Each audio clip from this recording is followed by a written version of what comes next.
Es una parodia de los relatos de terror en la que un embajador estadounidense, Hiram B. Otis, se traslada con su familia a un castillo encantado en Inglaterra.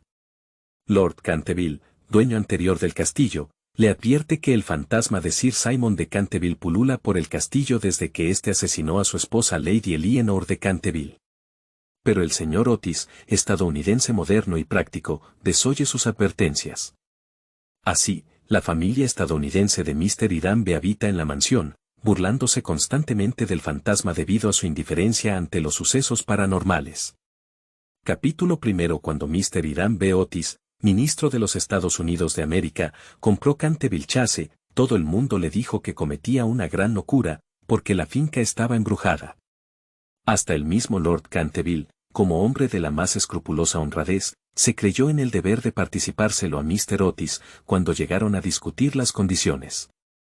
Nosotros mismos, dijo Lord Canterville, nos hemos resistido en absoluto a vivir en ese sitio desde la época en que mi tía abuela, la duquesa de Bolton, tuvo un ataque de nervios, del que nunca se repuso por completo, motivado por el espanto que experimentó al sentir que las manos de un esqueleto se posaban sobre sus hombros, estando vistiéndose para cenar.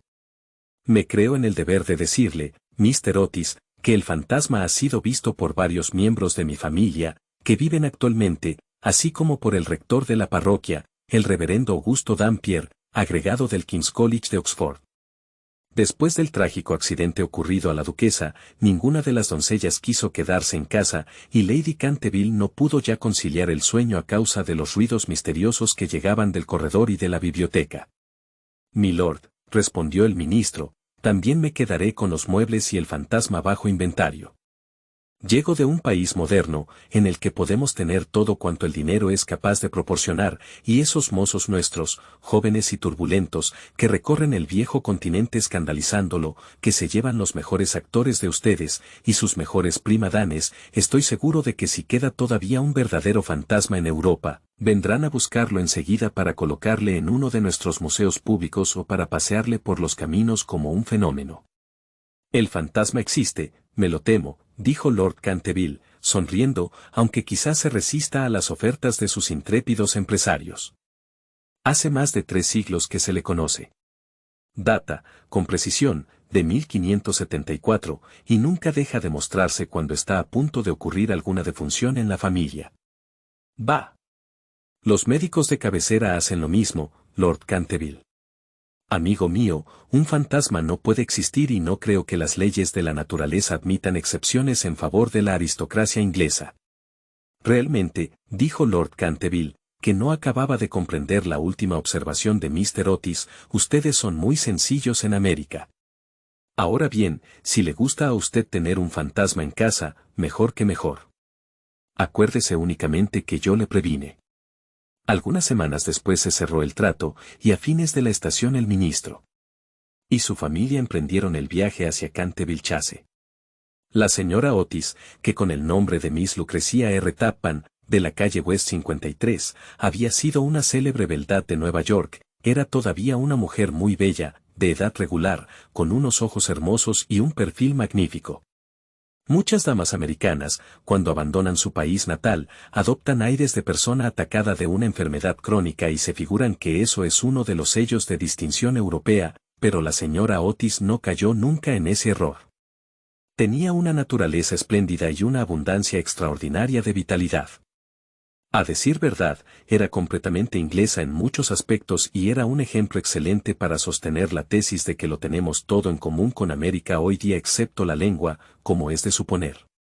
Su hijo mayor, bautizado con el nombre de Washington por sus padres, en un momento de patriotismo que él no cesaba de lamentar, era un muchacho rubio, de bastante buena figura, que había logrado que se le considerase candidato a la diplomacia, dirigiendo al grupo alemán en los festivales del Casino de Newport durante 3 temporadas seguidas, y aún en Londres pasaba por ser un bailarín excepcional. Sus únicas debilidades eran las gardenias y la nobleza, aparte de eso, era perfectamente sensato. Miss Virginie Otis era una muchachita de 15 años, esbelta y graciosa como un cervatillo, con mirada francamente encantadora en sus grandes ojos azules. Amazona maravillosa, sobre su poney derrotó una vez en carreras al viejo Lord Bilton, dando 2 veces la vuelta al parque, ganándole por caballo y medio, precisamente frente a la estatua de Aquiles, lo cual provocó un entusiasmo tan grande en el joven duque de Cheshire, que le propuso matrimonio allí mismo, y sus tutores tuvieron que mandarle aquella misma noche a Eton, bañado en lágrimas. Después de Virginia venían dos gemelos, a quienes llamaban Estrellas y Rayas, uno, porque se les encontraba siempre juntos. Eran unos niños encantadores y, con el ministro, los únicos verdaderos republicanos de la familia. Como Canterville Chase está a 7 millas de Ascot, la estación más próxima, Mr. Otis telegrafió que fueran a buscarle en coche descubierto y emprendieron la marcha en medio de la mayor alegría. Era una noche encantadora de julio y el aire estaba impregnado por el aroma de los pinos. De vez en cuando se oía una paloma arrullándose dulcemente o se vislumbraba entre los helechos la pechuga de oro bruñido de algún faisán. Ligeras ardillas les espiaban desde lo alto de las hayas a su paso, unos conejos corrían como exhalaciones a través de los matorrales o sobre los collados cubiertos de musgo, levantando su rabo blanco. Sin embargo, no bien entraron en la avenida de Canterville Chase, el cielo se cubrió repentinamente de nubes. Un extraño silencio pareció invadir toda la atmósfera, una gran bandada de cornejas cruzó calladamente por encima de sus cabezas y antes de que llegasen a la casa ya habían caído algunas gotas de lluvia. En los escalones se hallaba para recibirles una anciana, pulcramente vestida de seda negra, con cofia y delantal blancos. Era la señora Umney, el ama de gobierno que la señora Otis, por vehementes requerimientos de Lady Canterville, accedió a conservar en su puesto. Hizo una profunda reverencia a cada uno de la familia cuando echaron pie a tierra y dijo, con la singular cortesía de los buenos tiempos antiguos, les doy la bienvenida a Canterville Chase. La siguieron, atravesando un hermoso hall, de estilo Tudor, hasta la biblioteca, largo salón espacioso con las paredes cubiertas por madera de roble oscuro que terminaba en un ancho ventanal de cristales. Estaba preparado el té. Luego, una vez que se quitaron los abrigos, ya sentados se pusieron a curiosear en torno suyo, mientras la señora Umney iba de un lado para otro. De pronto, la mirada de la señora Otis cayó sobre una mancha de un rojo oscuro que había sobre el pavimento, precisamente al lado de la chimenea, y, sin darse cuenta de sus palabras, dijo a la señora Umney, creo que han vertido algo en ese sitio. Sí, señora, contestó la señora Umney en voz baja. En ese lugar se ha vertido sangre. ¡Qué horror!, exclamó la señora Otis. No quiero manchas de sangre en un salón. Es preciso quitar eso inmediatamente. La vieja sonrió y con voz misteriosa repuso, es sangre de Lady Eleanor de Canterville, que fue muerta en ese mismo sitio por su propio marido, Sir Simon de Canterville, en 1565. Sir Simon la sobrevivió 9 años, desapareciendo de repente en circunstancias misteriosísimas. Su cuerpo no se encontró nunca, pero su alma culpable sigue embrujando la casa. La mancha de sangre ha sido muy admirada por los turistas y otras personas y no puede quitarse. Todo eso son tonterías, exclamó Washington Otis. El producto quitamanchas, el limpiador incomparable campeón, marca Pinkerton, y el detergente Paragon harán desaparecer eso en un instante. Y sin dar tiempo a que el ama de gobierno, aterrada, pudiese intervenir, ya se había arrodillado y frotaba rápidamente el entarimado con una barrita de una sustancia parecida al cosmético negro. A los pocos instantes la mancha había desaparecido sin dejar rastro. Ya sabía yo que el Pinkerton la borraría, exclamó en tono triunfal, paseando la mirada sobre su familia llena de admiración. Pero apenas había pronunciado aquellas palabras cuando un relámpago iluminó la estancia sombría y el retumbar del trueno levantó a todos, menos a la señora Umney, que se desmayó. ¡Qué clima más atroz!, dijo tranquilamente el ministro, encendiendo un largo veguero. Creo que el país de los abuelos está tan lleno de gente que no hay buen tiempo bastante para todos. Siempre opiné que lo mejor que pueden hacer los ingleses es emigrar. Querido Hiram, replicó la señora Otis, ¿qué podemos hacer con una mujer que se desmaya? Descontaremos eso de su salario. Así no se volverá a desmayar. En efecto, la señora Umney no tardó en volver en sí. Sin embargo, veíase que estaba conmovida hondamente, y con voz solemne advirtió a la señora Otis que algún contratiempo iba a ocurrir en la casa. Señores, he visto con mis propios ojos unas cosas que pondrían los pelos de punta a un cristiano. Y durante noches y noches no he podido pegar los ojos a causa de las cosas terribles que pasaban aquí. A pesar de lo cual, Mr. Otis y su esposa aseguraron a la buena mujer que no tenían miedo ninguno de los fantasmas. La vieja ama de llaves, después de haber impetrado la bendición de la providencia sobre sus nuevos amos y de discutir la posibilidad de un aumento de salario, se retiró a su habitación renqueando. Capítulo 2. La tempestad se desencadenó durante toda la noche, pero no produjo nada extraordinario. Al día siguiente, por la mañana, cuando bajaron a almorzar, encontraron de nuevo la terrible mancha sobre el entarimado. No creo, dijo Washington, que tenga la culpa el limpiador Paragón, lo he ensayado sobre toda clase de manchas. Debe ser cosa del fantasma. En consecuencia, borró la mancha, después de frotar un poco, pero al otro día, por la mañana, había reaparecido. A la tercera mañana volvió a estar allí, y, sin embargo, la biblioteca permaneció cerrada la noche anterior, llevándose arriba la llave la señora Otis. Desde entonces la familia empezó a interesarse por aquello. Mr. Otis se hallaba a punto de creer que había estado demasiado dogmático negando la existencia de los fantasmas. La señora Otis expresó su intención de afiliarse a la sociedad psíquica y Washington preparó una larga carta a Mears y Padmore, basado en la persistencia de las manchas de sangre cuando provienen de un crimen. Aquella noche disipó todas las dudas sobre la existencia objetiva de los fantasmas. La familia había aprovechado la frescura de la tarde para dar un paseo en coche. Regresaron a las 9, tomando una ligera cena. La conversación no recayó ni un momento sobre los fantasmas, de manera que faltaban hasta las condiciones más elementales de espera y de receptibilidad que preceden tan a menudo a los fenómenos psíquicos. Los asuntos que discutieron, por lo que luego es sabido por la señora Otis, fueron simplemente los habituales en la conversación de los americanos cultos que pertenecen a las clases elevadas, como, por ejemplo, la inmensa superioridad de Miss Fanny Davenport sobre Sarah Bernhardt, como actriz, la dificultad para encontrar maíz verde, galletas de trigo sarraceno y el jámeni. 3. Aun en las mejores casas inglesas, la importancia de Boston en el desenvolvimiento del alma universal, las ventajas del sistema que consiste en anotar los equipajes de los viajeros y la dulzura del acento neoyorquino, comparado con el dejo de Londres. No se trató para nada de lo sobrenatural, no se hizo ni la menor alusión indirecta a Sir Simon de Canterville. A las 11 la familia se retiró, y a las 11:30 estaban apagadas todas las luces. Poco después, Mr. Otis se despertó con un ruido singular en el corredor. Fuera de su habitación. Parecía un ruido de hierros viejos, y se acercaba cada vez más. Se levantó en el acto, encendió una luz y miró la hora. Era la 1 en punto. Mr. Otis estaba perfectamente tranquilo.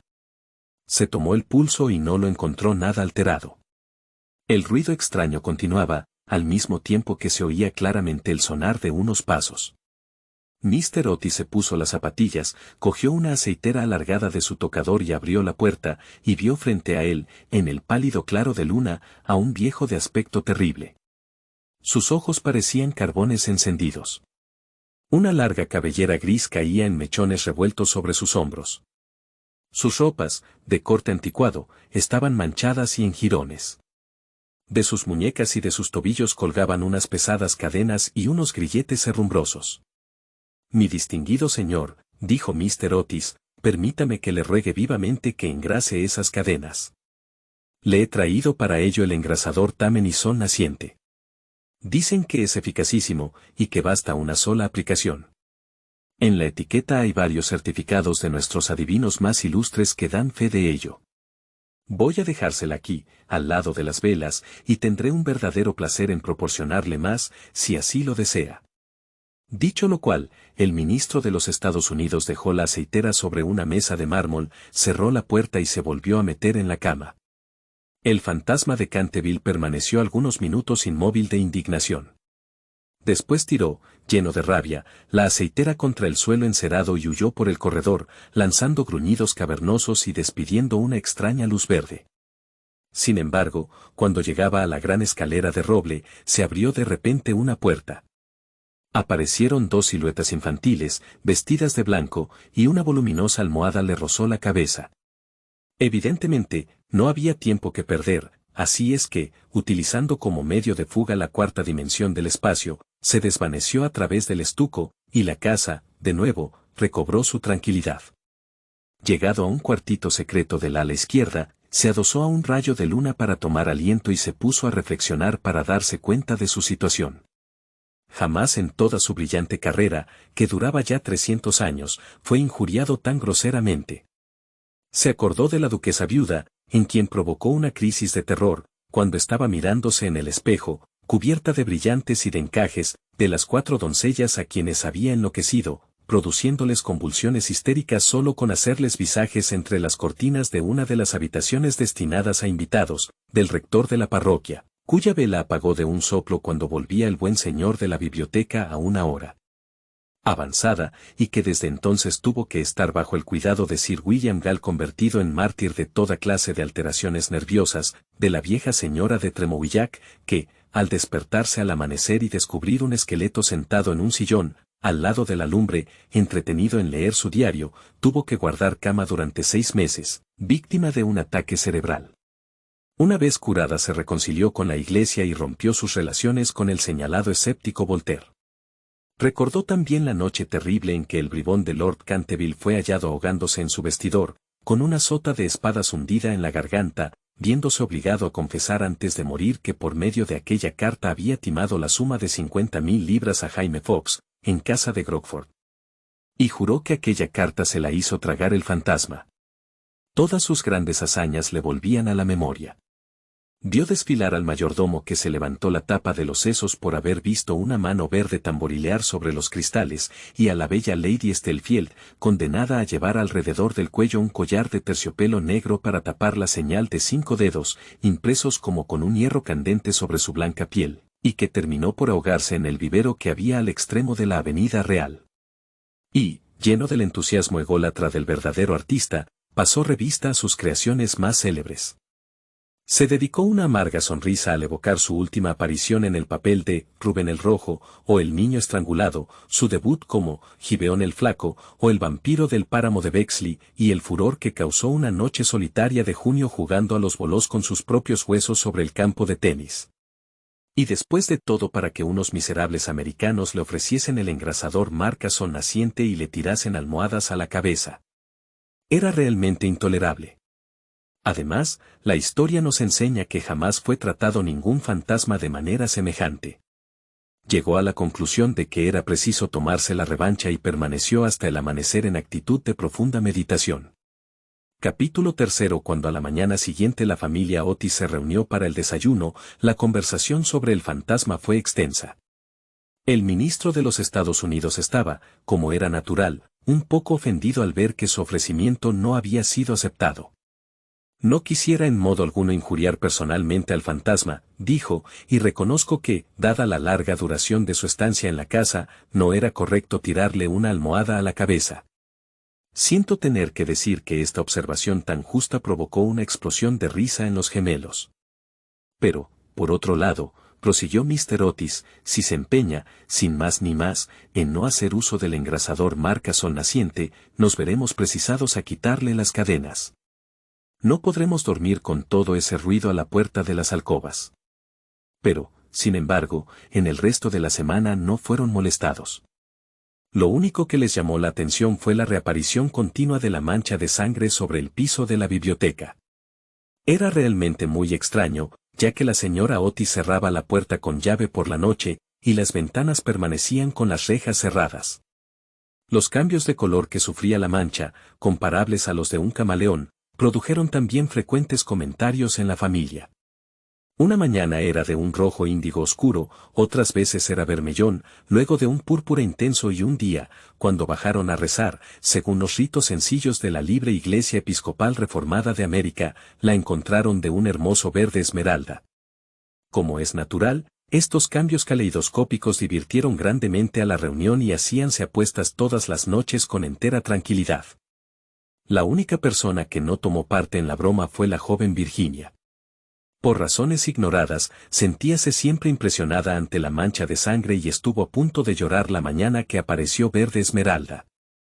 La segunda aparición del fantasma fue un domingo por la noche.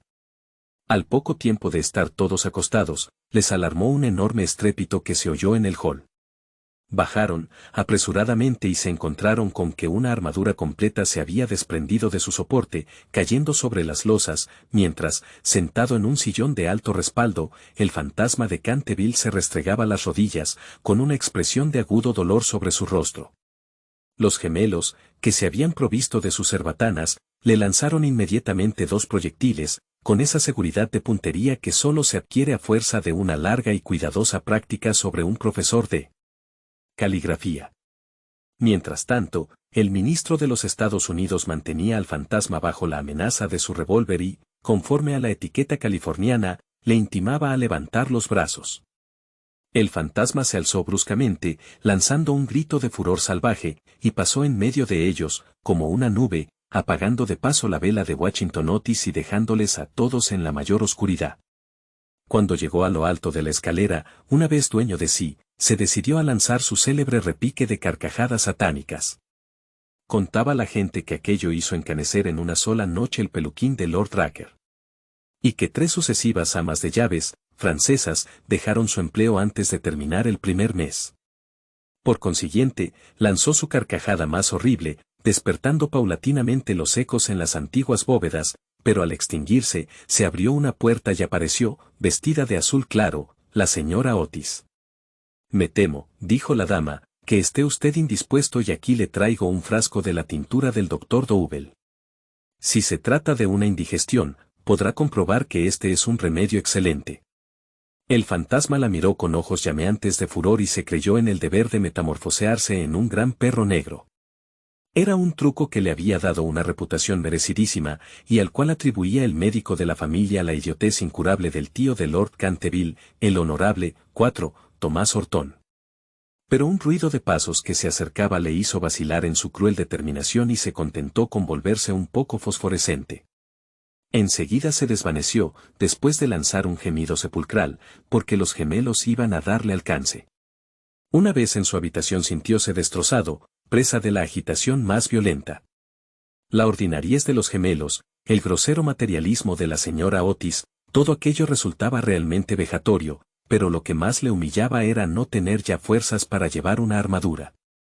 Contaba con hacer impresión aún en unos americanos modernos, hacerles estremecer a la vista de un espectro acorazado, si no ya, por motivos razonables al menos por deferencia hacia su poeta nacional Longfellow, 5, cuyas poesías, delicadas y atrayentes, le habían ayudado con frecuencia a matar el tiempo mientras los Canterville estaban en Londres. Además, era su propia armadura. La llevó con éxito en el torneo de Kenilworth, siendo felicitado calurosamente por la reina virgen en persona. Pero cuando quiso ponérsela quedó aplastado por completo con el peso de la enorme coraza y del yelmo de acero. Y se desplomó pesadamente sobre las losas de piedra, despellejándose las rodillas y contusionándose la muñeca derecha. Durante varios días estuvo malísimo y no pudo salir de su morada más que lo necesario para mantener en buen estado la mancha de sangre.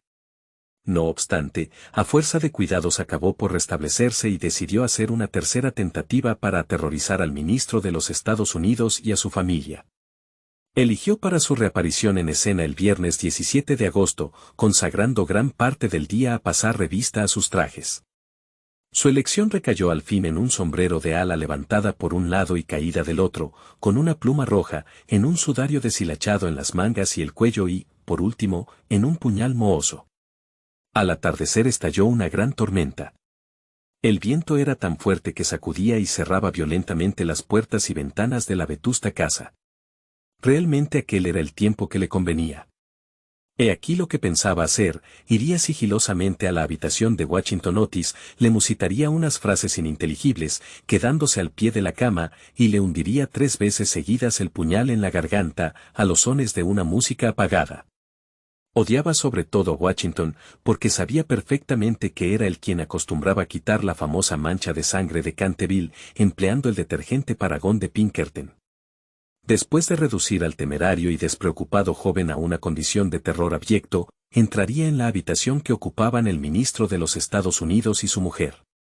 Una vez allí, colocaría una mano viscosa sobre la frente de la señora Otis y al mismo tiempo murmuraría, con voz sorda, al oído del ministro tembloroso, los secretos terribles del osario. En cuanto a la pequeña Virginia, aún no tenía decidido nada. No le había insultado nunca. Era bonita y cariñosa. Unos cuantos gruñidos sordos, que saliesen del armario, le parecían más que suficientes, y si no bastaban para despertarla, llegaría hasta tirarle de la puntita de la nariz con sus dedos rígidos por la parálisis. A los gemelos estaba resuelto a darles una lección, lo primero que haría sería sentarse sobre sus pechos, con objeto de producirles la sensación de la pesadilla.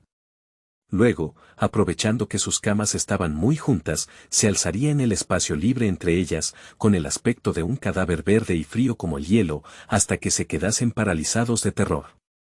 Enseguida, tirando bruscamente su sudario, daría la vuelta al dormitorio en 4 patas, como un esqueleto blanqueado por el tiempo, moviendo el globo de un solo ojo en su órbita, como el personaje de Daniel el Mudo, o el esqueleto del suicida, papel en el cual hizo un gran efecto en varias ocasiones.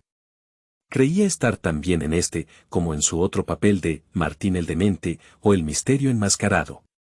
A las 10:30 oyó subir a la familia a acostarse. Durante algunos instantes le inquietaron las estrepitosas carcajadas de los gemelos, que se divertían indudablemente, con su loca alegría de colegiales, antes de meterse en la cama. Pero a las 11:15 todo quedó nuevamente en silencio, y cuando sonaron las 12 se puso en camino. La lechuza chocaba contra los cristales de la ventana. El cuervo graznaba en el hueco de un tejo centenario y el viento gemía vagando alrededor de la casa, como un alma en pena, pero la familia Otis dormía, sin sospechar la suerte que le esperaba. Oía con toda claridad los ronquidos regulares del ministro de los Estados Unidos, que dominaban el ruido de la lluvia y de la tormenta. Se deslizó furtivamente a través del estuco. Una sonrisa perversa se dibujaba sobre su boca cruel y arrugada, y la luna escondió su rostro tras una nube cuando pasó delante de la gran ventana ojival, sobre la que estaban representadas, en azul y oro, sus propias armas y las de su esposa asesinada. Seguía andando siempre, deslizándose como una sombra funesta, que hacía que hasta las tinieblas le maldijesen a su paso. Hubo un momento en que le pareció oír que alguien le llamaba, se detuvo, pero era tan solo un perro, que ladraba en la granja roja. Prosiguió su marcha, mascullando extraños juramentos del siglo XVI y blandiendo de vez en cuando el puñal enmohecido en el aire de medianoche. Por fin llegó a la esquina del pasillo que conducía a la habitación del infortunado Washington. Allí hizo una breve parada. El viento agitaba en torno de su cabeza sus largos mechones grises y ceñía en pliegues grotescos y fantásticos el horror indecible del fúnebre sudario. Sonó entonces el cuarto en el reloj. Comprendió que había llegado el momento. Con una risa maligna dio la vuelta al ángulo del corredor. Pero apenas lo hizo, retrocedió lanzando un gemido lastimero de terror y escondiendo su cara lívida entre sus largas manos huesudas. Frente a él había un horrible espectro, inmóvil como una estatua, monstruoso como la pesadilla de un demente. Tenía la cabeza pelada y reluciente, faz redonda, carnosa y blanca, una risa horrorosa parecía retorcer sus rasgos en una mueca eterna, por los ojos brotaba a oleadas una luz escarlata, la boca semejaba un ancho pozo de fuego, y una vestidura horrible, como la de él, como la del mismo Simon, envolvía con su nieve silenciosa aquella forma gigantesca. Sobre el pecho llevaba colgado un cartel con una inscripción en extraños caracteres antiguos. Quizá era un rótulo infamante, donde estaban escritos delitos espantosos, una terrible lista de crímenes. Tenía, por último, en su mano derecha una cimitarra de acero resplandeciente. Como no había visto nunca fantasmas hasta aquel día, sintió un pánico terrible, y después de lanzar rápidamente una segunda mirada sobre el espantoso fantasma, regresó a su habitación, enredándose los pies en el sudario que le envolvía. Cruzó la galería corriendo y acabó por dejar caer el puñal enmohecido en las botas de montar del ministro, donde lo encontró el mayordomo al día siguiente. Una vez refugiado en su retiro, se desplomó sobre un reducido catre de tijera, tapándose la cabeza con las sábanas. Pero al cabo de un momento el valor indomable de los antiguos Canterville se despertó en él y tomó la resolución de hablar al otro fantasma en cuanto amaneciese. Por consiguiente, no bien el alba plateó las colinas con su luz, volvió al sitio en que había visto por primera vez al horroroso fantasma. Pensaba que, después de todo, dos fantasmas valían más que uno solo y que con ayuda de su nuevo amigo podría contender victoriosamente con los gemelos. Pero cuando llegó al sitio fue para encontrarse en presencia de un espectáculo terrible. Algo le sucedía indudablemente al espectro, porque la luz había desaparecido por completo de sus órbitas. La cimitarra centelleante deslizándose de su mano, estaba recostada sobre la pared en una actitud forzada e incómoda. Simon se precipitó hacia adelante y le cogió en sus brazos, pero cuál no sería su terror viendo desprenderse la cabeza y rodar por el suelo, mientras el cuerpo tomaba la posición supina, y notó que abrazaba una cortina blanca de algodón grueso y que yacían a sus pies una escoba, un machete de cocina y una calabaza vacía. Sin poder comprender aquella curiosa transformación, cogió con mano febril el cartel, leyendo a la claridad grisácea de la mañana estas palabras terribles: «He aquí el fantasma Otis, el único espíritu auténtico y verdadero, cuidado con las imitaciones. Todos los demás están falsificados», y la entera verdad se le apareció como un relámpago. Había sido burlado, chasqueado, engañado.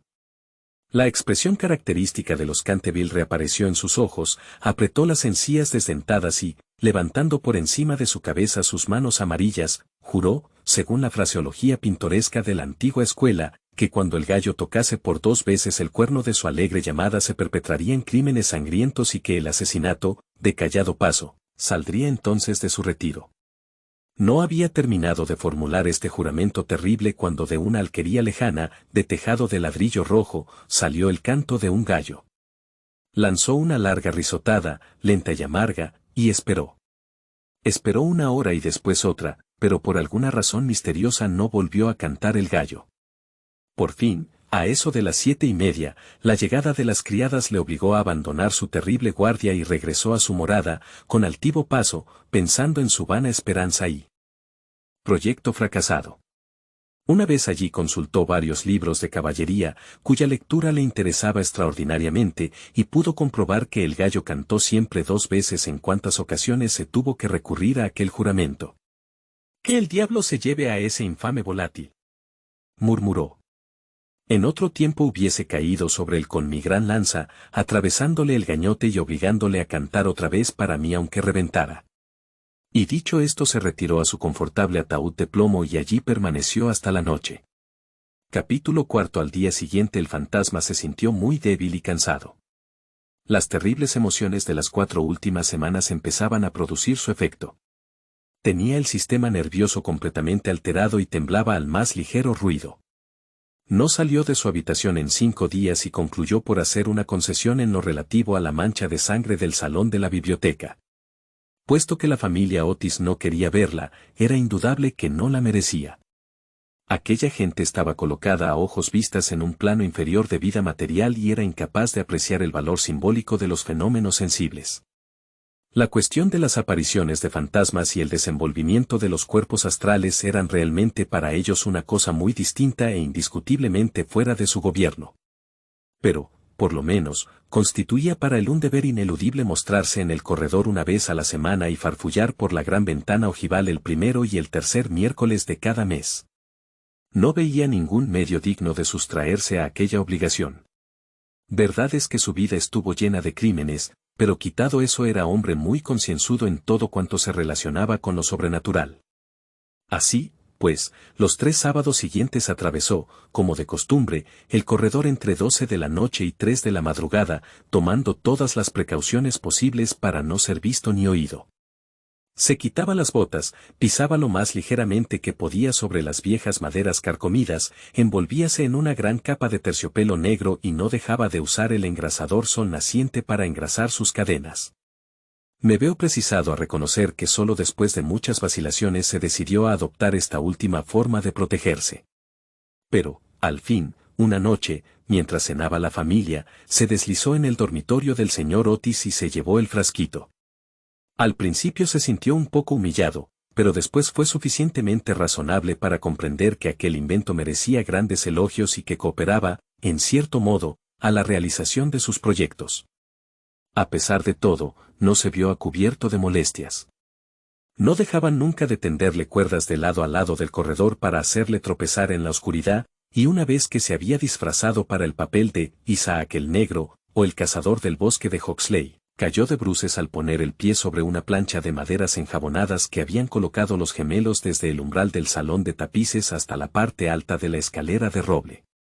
Esta última afrenta le dio tal rabia que decidió hacer un esfuerzo para imponer su dignidad y consolidar su posición social, y formó el proyecto de visitar a la noche siguiente a los insolentes chicos de Eton, en su célebre papel de Ruperto el Temerario, o el Conde sin Cabeza. No se había mostrado con aquel disfraz desde hacía 70 años, es decir, desde que causó con el tal pavor a la bella Lady Barbara Mowdish, que ésta retiró su consentimiento al abuelo del actual Lord Canterville y se fugó a Gretna Green con el arrogante Jack Castletown, jurando que por nada del mundo consentiría en emparentar con una familia que toleraba los paseos de un fantasma tan horrible por la terraza al atardecer. El pobre Jack fue al poco tiempo muerto en duelo con arma de fuego por Lord Canterville en terrenos de Wandsworth, y Lady Barbara murió de pena en Tunbridge Wells antes de terminar el año, así es que fue un gran éxito en todos sentidos. Sin embargo, fue, permitiéndome emplear un término teatral para aplicarle a uno de los mayores misterios del mundo sobrenatural o, en lenguaje más científico, del mundo superior a la naturaleza, una creación de las más difíciles y necesitó sus 3 buenas horas para terminar los preparativos. Por fin todo estuvo listo y él contentísimo de su disfraz. Las grandes botas de montar, que hacían juego con el traje, eran, eso sí, un poco holgadas para él, y no pudo encontrar más que una de las 2 pistolas de arzón, pero, en general, quedó satisfechísimo, y a la 1:15 pasó a través del estuco y bajó al corredor. Cuando estuvo cerca de la habitación ocupada por los gemelos, y a la que se llamaba el dormitorio azul por el color de sus cortinajes, se encontró con la puerta entreabierta. A fin de hacer una entrada efectista, la abrió de par en par con violencia, pero se le vino encima una jarra de agua que le empapó hasta los huesos, no dándole en el hombro por unos milímetros. Al mismo tiempo oyó unas risas sofocadas que partían de la doble cama con dosel. Su sistema nervioso sufrió tal conmoción que regresó a sus habitaciones a toda prisa y al día siguiente tuvo que permanecer en la cama con un fuerte catarro. El único consuelo que tuvo fue el de no haber llevado su cabeza sobre los hombros, pues de lo contrario las consecuencias hubieran podido ser más graves. Desde entonces renunció para siempre a espantar a aquella recia familia de americanos, y se contentó, por regla general, con vagar por el corredor, en zapatillas de fieltro, envuelto el cuello en una gruesa bufanda, por temor a las corrientes de aire, y provisto de un pequeño arcabuz, para el caso en que fuese atacado por los gemelos. Hacia el 19 de septiembre fue cuando recibió el golpe de gracia.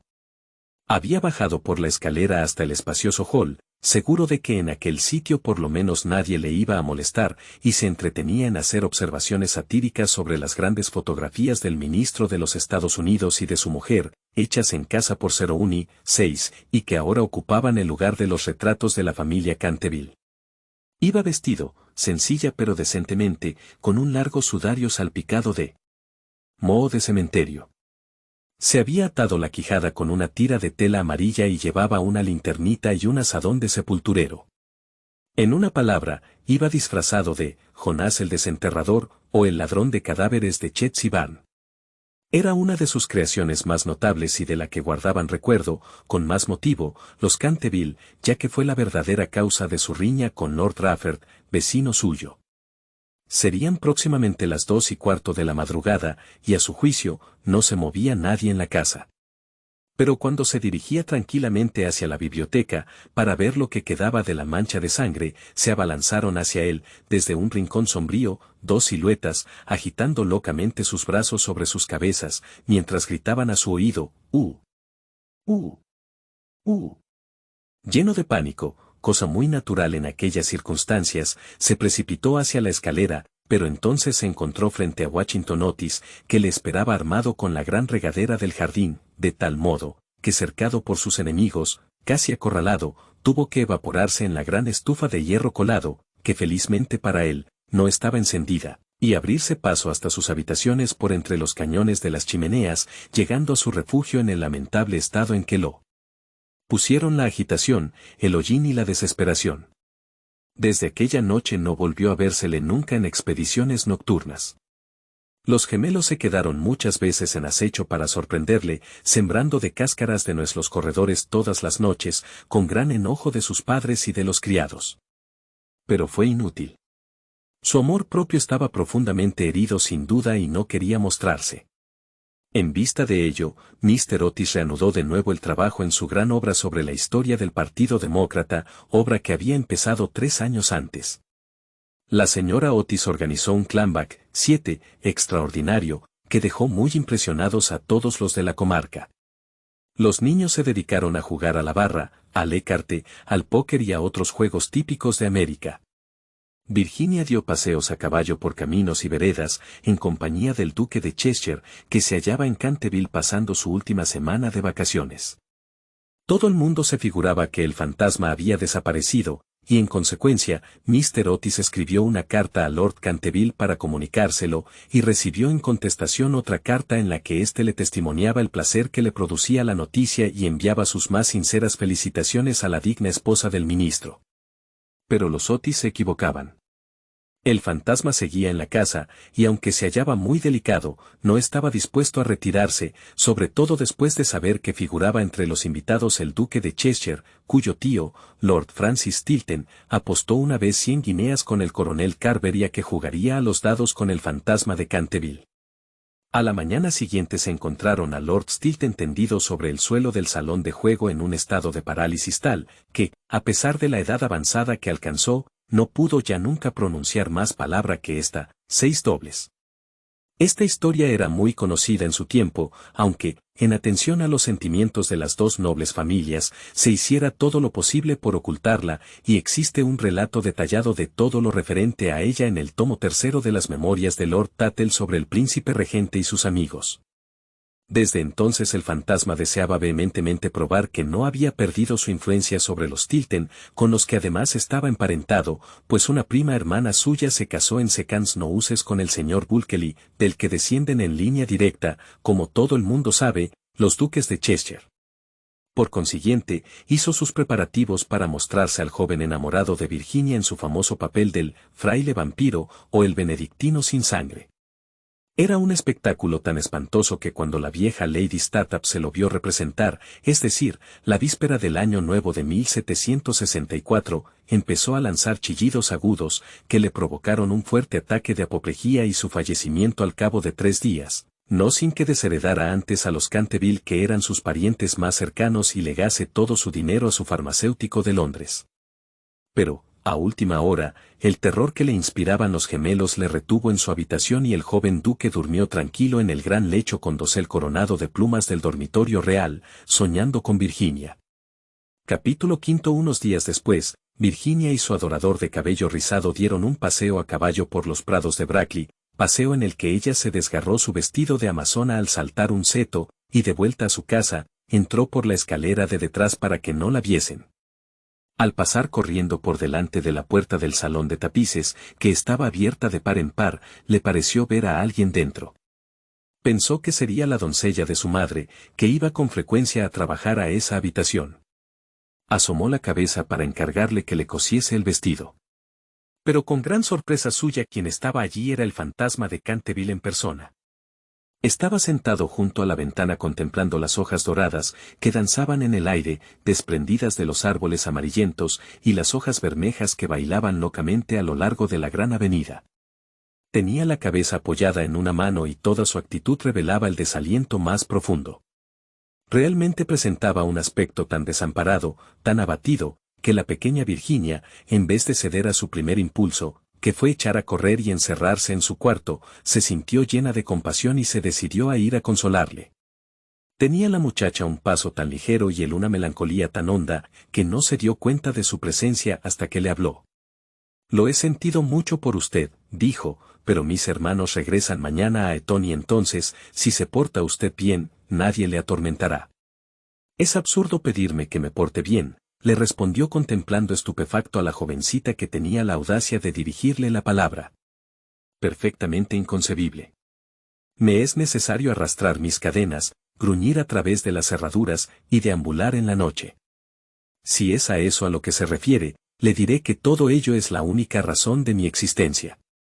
Esa no es una razón para vivir molestando a la gente. En sus tiempos fue usted muy malo, ¿sabe? La señora Unney nos contó el mismo día en que llegamos, que usted mató a su esposa. Sí, lo reconozco, respondió petulante el fantasma. Pero fue un asunto de familia que a nadie le importa. Está muy mal eso de matar a alguien, replicó Virginia, que a veces adoptaba una dulce actitud puritana, heredada posiblemente de alguno de sus antepasados de la vieja Nueva Inglaterra. Oh, detesto la ramplona severidad de la ética abstracta. Mi esposa era muy poco agraciada y simplona. Nunca pudo almidonar bien mis puños, y no sabía nada de cocina. Vea usted, un día cacé un magnífico cervatillo en los bosques de Hooghly, un espléndido gamo, ¿y sabe usted cómo me lo sirvió en la mesa? Bueno, eso ahora no importa, ya pasó, pero sin embargo, no hallo nada bien que sus hermanos me dejasen morir de hambre, aunque yo la hubiese matado. Le dejaron morir de hambre. ¡Ay, señor fantasma! Quiero decir, don Simon. ¿Tiene usted hambre? Tengo un sándwich en mi costurero, ¿no lo quiere? No, gracias, ahora ya no necesito comer, pero de todas maneras, es usted muy amable. Es usted mucho más fina y atenta que el resto de su familia que es tan ordinaria, horrorosa, vulgar, y que se conducen como bandoleros.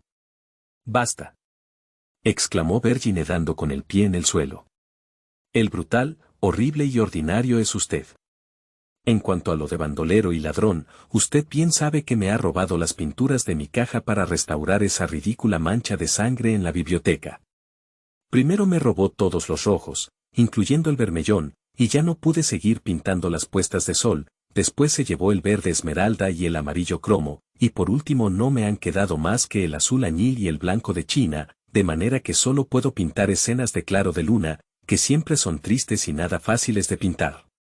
Nunca lo acusé aunque ello me hacía sentir furiosa, y todo resultaba grotesco, porque, ¿quién ha oído decir que exista la sangre de color verde esmeralda?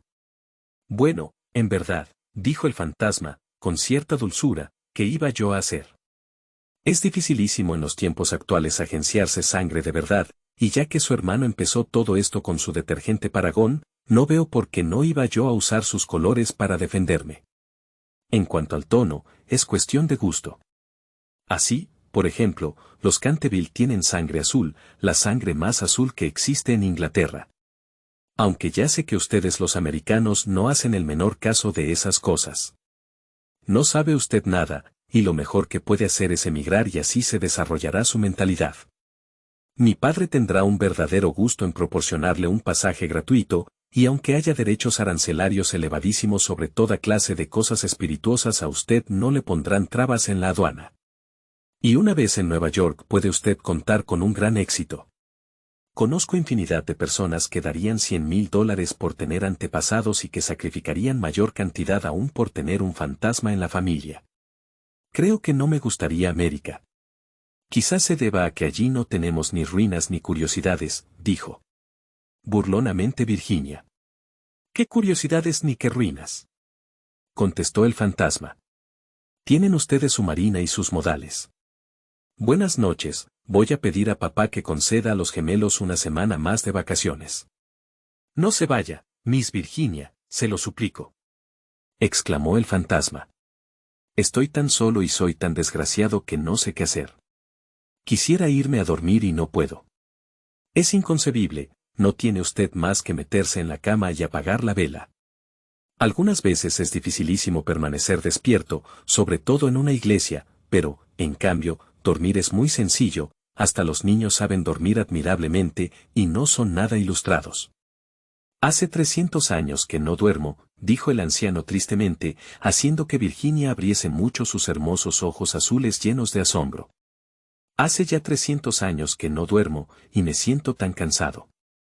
Virginia adoptó un grave continente y sus finos labios temblaron como pétalos de rosa.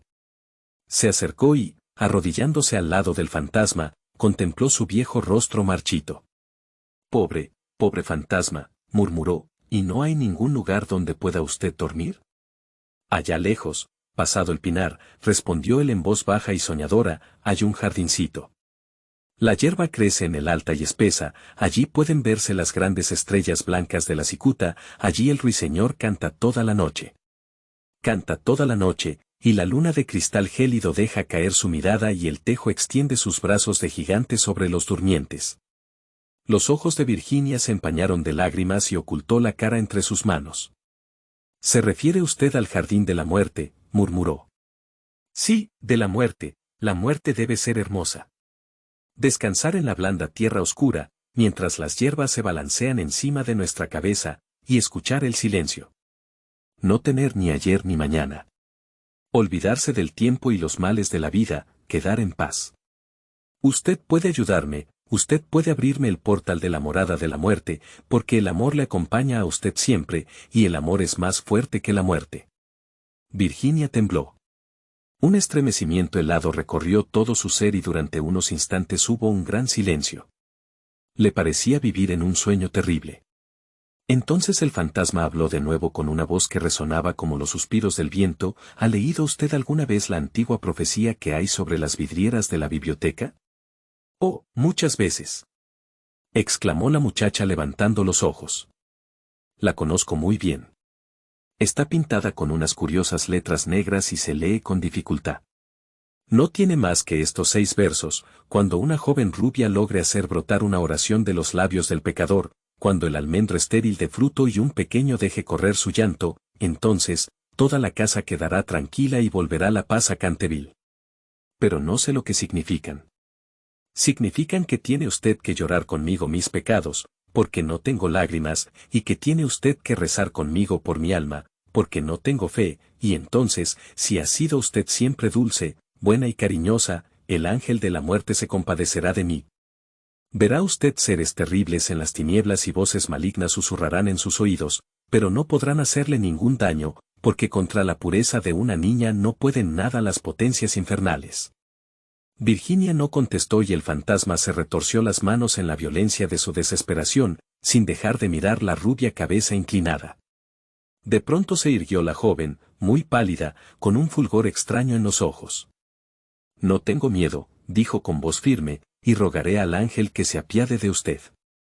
El fantasma, levantándose de su asiento y lanzando un débil grito de alegría, tomó su mano, e inclinándose sobre ella con la gracia de los viejos tiempos, la besó.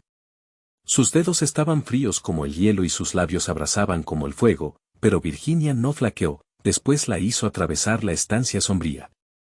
Sobre el tapiz de un verde apagado estaban bordados unos pequeños cazadores. Soplaban en sus cuernos adornados con borlas y con sus lindas manos le hacían señas de que retrocediese. «Vuelve sobre tus pasos, Virginia. No sigas. Vete, vete», gritaban. Pero el fantasma le apretaba en aquel momento la mano con más fuerza, y ella cerró los ojos para no verlos. Horribles alimañas de colas de lagarto y de ojos saltones hacían guiños maliciosos en las esquinas de la chimenea, mientras le decían en voz baja: «Ten cuidado, Virginia, ten cuidado. Podríamos no volver a verte». Pero el fantasma apresuró entonces el paso y Virginia no oyó nada. Cuando llegaron al extremo de la estancia, el viejo se detuvo, murmurando unas palabras que ella no pudo comprender.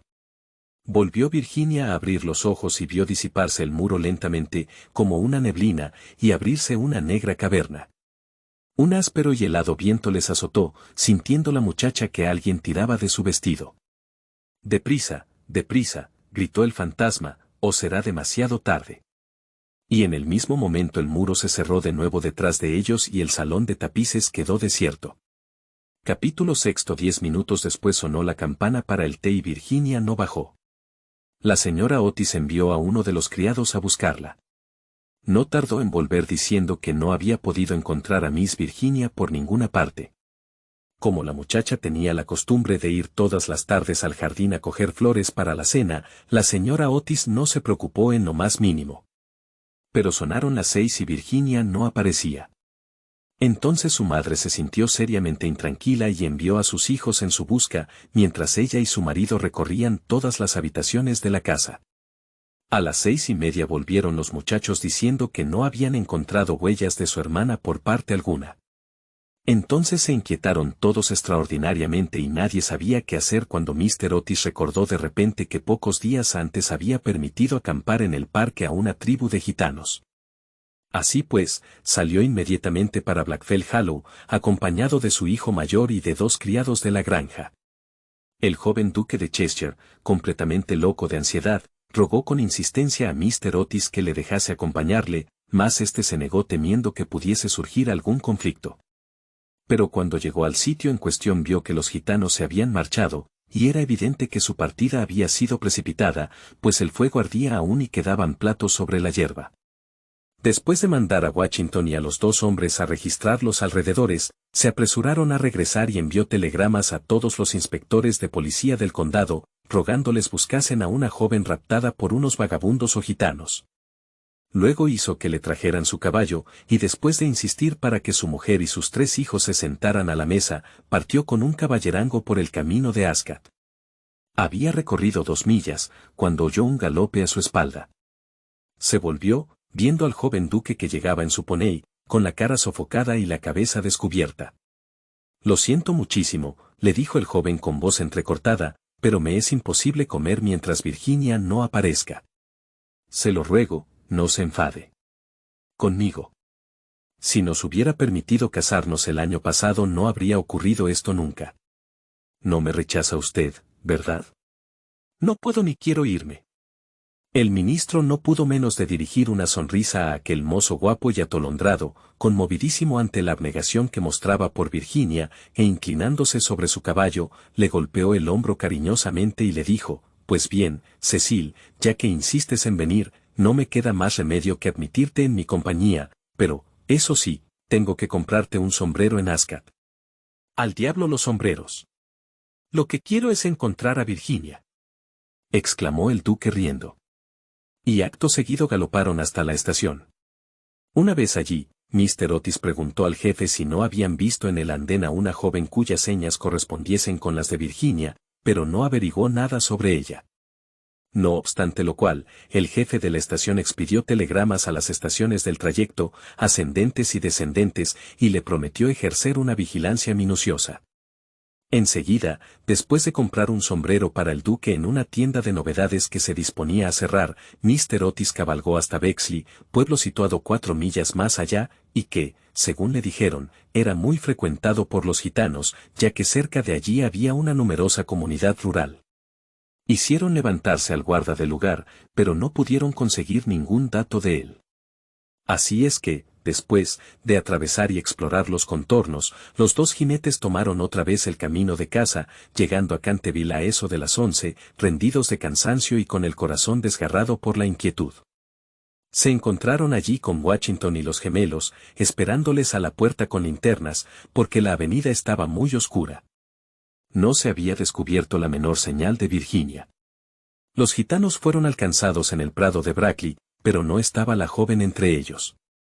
Explicaron la prisa de su marcha diciendo que habían equivocado el día que debía celebrarse la feria de Chorton y que el temor de llegar demasiado tarde les obligó a darse prisa. Además parecieron desconsolados por la desaparición de Virginia, pues estaban agradecidísimos a Mr. Otis por haberles permitido acampar en su parque. 4 de ellos se quedaron detrás para tomar parte en las pesquisas. Se hizo vaciar el estanque de las carpas.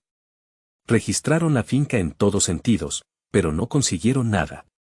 Era evidente que Virginia estaba perdida, al menos por aquella noche, y fue con un aire de profundo abatimiento como entraron en casa Mr. Otis y los jóvenes seguidos del caballerango que llevaba de las bridas los 2 caballos y al poney. En el vestíbulo se encontraron con el grupo de los criados llenos de terror. La pobre señora Otis estaba acostada sobre un sofá de la biblioteca, casi loca de terror y de ansiedad, y la vieja ama de gobierno le humedecía la frente con agua de colonia. Enseguida Mr. Otis instó a su esposa para que comiese algo, y dio órdenes para que se sirviese la cena. Fue una comida triste, pues casi nadie hablaba, y hasta los gemelos se veían espantados y sumisos, pues querían entrañablemente a su hermana.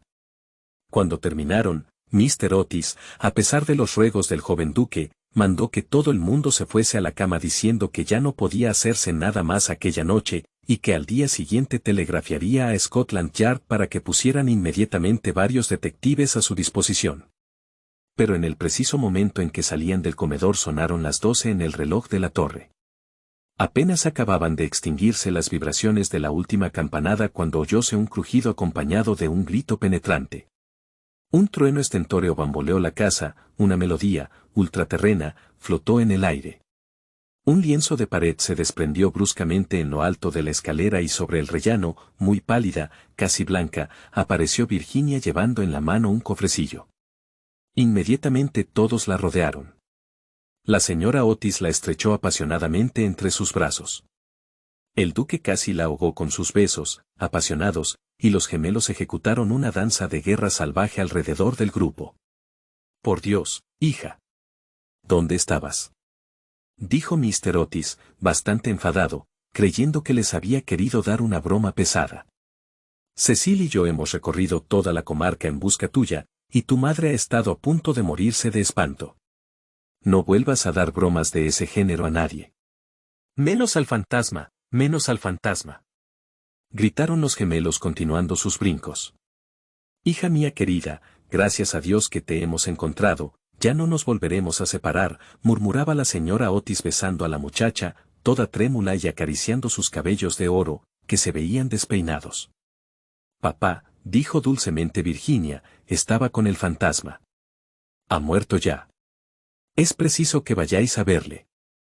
Fue muy malo, pero se ha arrepentido sinceramente de todo lo que había hecho y antes de morir me ha dado esta caja de joyas». Toda la familia la contempló muda y asombrada, pero ella tenía un aire muy circunspecto y muy serio. Enseguida, dando media vuelta, les precedió a través del hueco de la pared y bajaron por un corredor secreto y angosto. Washington le seguía llevando una vela encendida que cogió de la mesa. Por fin, llegaron a una gran puerta de roble con clavos recios y oxidados. Virginia la tocó, y entonces la puerta giró sobre sus goznes enormes y se hallaron en una habitación estrecha y con bajo techo abovedado, y que tenía una ventanita enredada. Junto a una gran argolla de hierro empotrada en el muro a la cual estaba encadenado, se veía un esqueleto, extendido cuán largo era sobre las losas. Parecía estirar sus dedos descarnados, como intentando llegar a un plato y a un cántaro, de forma antigua, colocados de tal forma que no pudiese alcanzarlos. El cántaro había estado lleno de agua indudablemente, pues tenía su interior tapizado de moho verde. Sobre el plato no quedaba más que polvo. Virginia, arrodillada junto al esqueleto y, uniendo sus finas manos, comenzó a rezar en silencio, mientras la familia contemplaba con asombro la horrible tragedia, cuyo secreto se les acababa de revelar. «Oigan», exclamó de pronto uno de los gemelos, que había ido a mirar por la ventanita, queriendo adivinar hacia qué lado del edificio caía aquella habitación. «Oigan. El antiguo almendro, que estaba seco, ha florecido. Se ven admirablemente las flores a la luz de la luna. Dios le ha perdonado», dijo gravemente Virginia, levantándose. Y un magnífico resplandor parecía iluminar su rostro. «Eres un ángel», exclamó el joven duque rodeándole el cuello con el brazo y besándola. Capítulo 7. 4 días después de estos curiosos sucesos, a eso de las 11 de la noche, salía un fúnebre cortejo de Canterville House. La carroza iba arrastrada por 8 caballos negros, cada uno de los cuales llevaba adornada la cabeza con un gran penacho de plumas de avestruz, que se inclinaban como saludando. La caja de plomo iba cubierta con un rico paño púrpura, sobre el cual estaban bordadas en oro las armas de los Canterville. A cada lado del carro y de los coches marchaban los criados, llevando antorchas encendidas. Toda aquella comitiva tenía un aspecto grandioso e imponente. Lord Canterville presidía el duelo, había venido del país de Gales expresamente para asistir al entierro y ocupaba el primer coche con la pequeña Virginia. Después iban el ministro de los Estados Unidos y su esposa, y detrás Washington y los 2 muchachos. En el último coche iba la señora Umney. Todo el mundo convino en que después de haber sido atemorizada por el fantasma por espacio de más de 50 años, tenía realmente derecho a verle desaparecer para siempre. Cavaron una profunda fosa en un rincón del cementerio, precisamente bajo el tejo centenario, y dijo las últimas oraciones, del modo más solemne, el reverendo Augusto Dampier. Una vez terminada la ceremonia, los criados, siguiendo una antigua costumbre establecida en la familia Canteville, apagaron sus antorchas. Luego, al bajar la caja a la fosa, Virginia se adelantó, colocando encima de ella una gran cruz hecha con flores de almendro, blancas y rosadas. En aquel momento salió la luna de detrás de una nube e inundó el cementerio con sus rayos de silenciosa plata, y de un bosquecillo cercano se elevó el canto de un ruiseñor. Virginia recordó la descripción que le hizo el fantasma del jardín de la muerte, sus ojos se llenaron de lágrimas y apenas pronunció una palabra durante el regreso a la casa.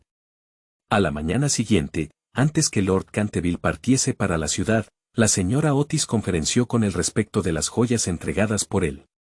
Fantasma a Virginia. Eran magníficas. Había sobre todo un collar de rubíes, en una antigua montura veneciana, que era un espléndido trabajo del siglo XVI, y el conjunto representaba tal cantidad que Mr. Otis sentía grandes escrúpulos en permitir a su hija el aceptarlas. Milord, dijo el ministro, sé que en este país el concepto de manos muertas, se aplica lo mismo a los objetos menudos que a las tierras, y es evidente, evidentísimo para mí, que estas joyas deben quedar en poder de usted como legado de familia. Le ruego, por lo tanto, que consienta en llevárselas a Londres, considerándolas simplemente como una parte de su herencia que le fuera restituida en circunstancias extraordinarias.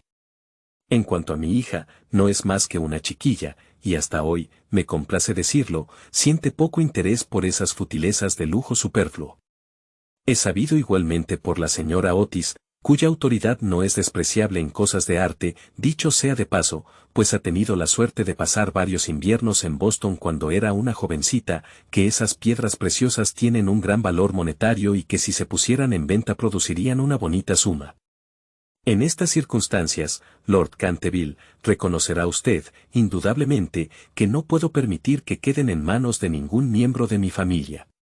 Además de que todas esas baratijas y chucherías y todos esos juguetes, por muy apropiados y necesarios que sean a la dignidad de la aristocracia británica, estarían fuera de lugar entre personas educadas de acuerdo con los severos principios, según los inmortales principios, pudiera decirse, de la sencillez republicana. Quizá me atrevería a decir que Virginia tiene gran interés en que le deje usted la cajita que encierra esas joyas en recuerdo de las locuras y de los infortunios de su antepasado. Y como esa caja ya es muy vieja y, por consiguiente, deterioradísima, quizá encuentre usted razonable acoger favorablemente su deseo. En cuanto a mí, confieso que me sorprende grandemente ver a uno de mis hijos demostrar interés por una cosa de la Edad Media, y la única explicación que le encuentro es que Virginia nació en un barrio de Londres, a poco de regresar la señora Otis de una excursión a Atenas. Lord Canteville escuchó con gran atención y muy serio el discurso del digno ministro, atusándose de vez en cuando su bigote gris, para ocultar una sonrisa involuntaria. Una vez que hubo terminado Mr. Otis, le estrechó cordialmente la mano y contestó, mi querido amigo, su encantadora hija ha prestado un servicio importantísimo a mi desgraciado antecesor, Sir Simon. Mi familia y yo estamos llenos de gratitud hacia ella por su maravilloso valor y por la sangre fría que ha demostrado. Las joyas le pertenecen, sin duda alguna, y creo que si tuviese yo la suficiente insensibilidad para quitárselas, el viejo malvado saldría de su tumba al cabo de 15 días para hacerme la vida infernal. En cuanto a que sean joyas de familia, no podrían serlo sino después de estar especificadas como tales en un testamento en forma legal, y la existencia de estas joyas permaneció siempre ignorada. Le aseguro que son tan mías como de su mayordomo. Cuando Miss Virginia sea mayor, creo que le encantará tener cosas tan lindas para lucir. Además, Mr. Otis, olvida usted que adquirió el inmueble y el fantasma bajo inventario. De modo que todo lo que pertenece al fantasma le pertenece a usted. A pesar de las pruebas de actividad que ha dado Sir Simon por el corredor, no por eso deja de estar menos muerto, desde el punto de vista legal, y su compra le hace a usted dueño de lo que le pertenecía a él. Mr. Otis se quedó muy preocupado ante la negativa de Lord Canteville, y le rogó que reflexionara nuevamente su decisión, pero el excelente par se mantuvo firme y terminó por convencer al ministro de que aceptase el regalo del fantasma. cuando en la primavera de 1890 la duquesa de Cheshire fue presentada por primera vez en la recepción de la reina, con motivo de su casamiento, sus joyas fueron tema de general comentario y admiración. Porque Virginia fue agraciada con la diadema que se otorga como recompensa a todas las americanitas de buena conducta, y se casó con su novio en cuanto éste llegó a la mayoría de edad. Eran ambos tan simpáticos y agradables, y además se amaban de tal manera, que no hubo quien no estuviese encantado con aquel matrimonio, menos la anciana marquesa de Dumbleton, que había hecho todo lo posible por pescar al joven duque y casarle con alguna de sus 7 hijas. Para conseguirlo no dio menos de 3 comidas costosísimas, y, cosa extraña de notarse, Mr. Otis en cierto modo la había ayudado. Mr. Otis sentía una viva simpatía personal por el duque, pero teóricamente era enemigo de los títulos nobiliarios y, según sus propias palabras, era de temer que, entre las influencias enervantes de una aristocracia ávida de placeres, llegase a olvidar su hija los verdaderos principios de la sencillez republicana. Sus observaciones quedaron olvidadas cuando avanzó por la nave central de la iglesia de San Jorge, en Hanover Square, llevando a su hija, apoyada en su brazo, hacia el altar. No había en esos momentos un padre más orgulloso en todo el territorio de Inglaterra. El duque y la duquesa, pasada ya la luna de miel, regresaron a Canterville Chase, y al día siguiente de su llegada, por la tarde, fueron a dar una vuelta por el cementerio solitario del atrio de la iglesia próxima al Pinar. Al principio, se había tenido una serie de dificultades acerca de la inscripción que debería figurar en la lápida de Sir Simon, pero al fin se decidió grabar solo las iniciales del nombre de aquel caballero y los versos que estaban escritos sobre la ventana de la biblioteca. La duquesa trajo consigo un ramo de rosas precioso y lo dejó sobre la tumba, y después de permanecer unos momentos de pie, caminaron dirigiéndose hacia el claustro en ruinas de la vieja abadía. La duquesa se sentó sobre el caído pilar de una columna, mientras que su esposo, descansando a sus pies, fumaba un cigarrillo contemplando a su esposa y mirando sus bellos ojos. De pronto, tiró el cigarro, le tomó la mano y le dijo: «Virginia, una buena esposa nunca debe tener secretos para su esposo». «Querido Cecil, yo no tengo secretos para ti». «Sí que los tienes», contestó él sonriendo. «Nunca me has contado lo que te pasó mientras estuviste encerrada con el fantasma». «Nunca se lo he contado a nadie, Cecil», dijo Virginia con una actitud reposada y seria. «Ya lo sé, pero a mí podrías decírmelo». «Por favor, no me preguntes, Cecil, no puedo decírtelo». «Pobre Sir Simon. Le debo mucho». «Sí, no te rías, Cecil, de veras, mucho le debo. Me hizo ver lo que era la vida, y lo que significa la muerte, y porque el amor es más fuerte que ambas». El duque se levantó inclinándose para besar amorosamente a su esposa. «Puedes guardarte tu secreto mientras pueda ser yo el dueño de tu corazón», murmuró. «Ese siempre ha sido tuyo, Cecil. Y algún día se lo contarás a nuestros hijos, ¿no es verdad?» Virginia se sonrojó.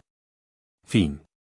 Oscar Fingal Flaherty Wills Wilde, 16 de octubre de 1854, en Dublín, Irlanda, entonces perteneciente al Reino Unido, 30 de noviembre de 1900, en París, Francia, fue un escritor, poeta y dramaturgo irlandés. Wilde es considerado uno de los dramaturgos más destacados del Londres victoriano tardío. Además, fue una celebridad de la época debido a su gran y aguzado ingenio. Hoy en día, es recordado por sus epigramas, obras de teatro y la tragedia de su encarcelamiento, seguida de su temprana muerte. Hijo de exitosos intelectuales de Dublín, mostró su inteligencia desde edad temprana al adquirir fluidez en el francés y el alemán. Dio pruebas de ser un prominente clasicista, primero en Dublín y luego en Oxford, guiado por 2 de sus tutores, Walter Pater y John Ruskin. Se dio a conocer por su implicación en la creciente filosofía del esteticismo. También exploró profundamente el catolicismo, religión a la que se convirtió en su lecho de muerte. Tras su paso por la universidad se trasladó a Londres, donde se movió en los círculos culturales y sociales de moda. Conocido por su ingenio mordaz, su vestir extravagante y su brillante conversación, Wilde se convirtió en una de las mayores personalidades de su tiempo. En la década de 1890 refinó sus ideas sobre la supremacía del arte en una serie de diálogos y ensayos, e incorporó temas de decadencia, duplicidad y belleza en su única novela, El retrato de Dorian Gray. Notas. 1. Alude a la bandera de los Estados Unidos de América. Y el T. 2. Autores de los Phantasms of the Living. Obra que trata sobre la telepatía y las alucinaciones telepáticas. Y el T. 3. Alimento hecho con harina de maíz, hirviéndolo en agua o leche. Muy popular en el sur de los Estados Unidos. Se toma como desayuno. Y el T. 4. Título que se da a los miembros de la Cámara de los Comunes y a aquellas personas que poseen títulos nobiliarios. Y el T. 5. H.W. Longfellow, autor de El esqueleto en su armadura, poesía inspirada por el descubrimiento de un esqueleto dentro de una coraza en Newport, Estados Unidos. Y el T. 6. El fotógrafo más notable de Inglaterra en esa época. Su nombre completo era Oliver Cerowny. Nació en Canadá. Muchas personas hacían un viaje especial a Scarborough, donde tenía su residencia, para ser retratados por él. The History of Photography. Oxford, 1955, pp 228 a 229. Y el T. 7. Especie de tarta hecha con almejas. Plato típico americano que figura en el menú de los días de campo. Se cuece al aire libre, bajo brasas acomodadas entre piedras. Y el T.